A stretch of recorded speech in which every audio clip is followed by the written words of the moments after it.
Alamin po natin ang mga naganap sa kauna-unang GRC Conclave Philippines 2025, kung saan tinalakay po ang mga makabagong solusyon at strategiya upang mapanatiling ligtas ang ating digital space. Panoorin po natin ito.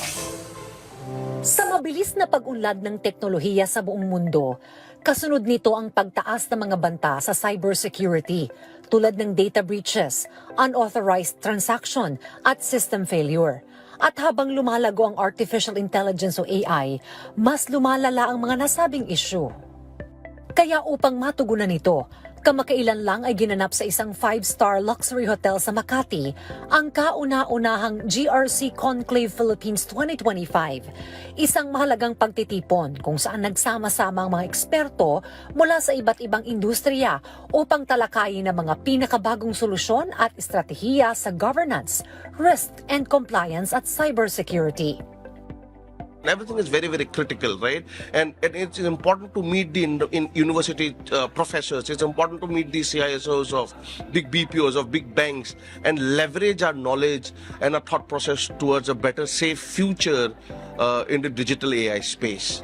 The unity of the thought process of multiple humans is the only way we can fight the war against digital frauds, the negative side of AI. Dito ay pinahagi ng presidente ng isang globally trusted cybersecurity provider ang kanilang papel sa nasabing event. It is but natural for us to come here and take a lead role and educate people, not just educate, but also bring the community together.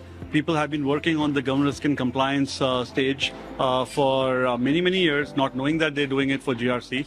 So we're giving it a boost. We are making sure that they have the partnerships, so they understand what governance and compliance is.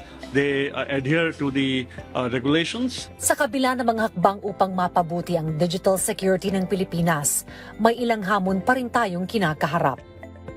So it's really very crucial to have a proper cybersecurity framework throughout to protect your consumer data, to protect your personal data across the different channels. It's really very impactful in today's digital world.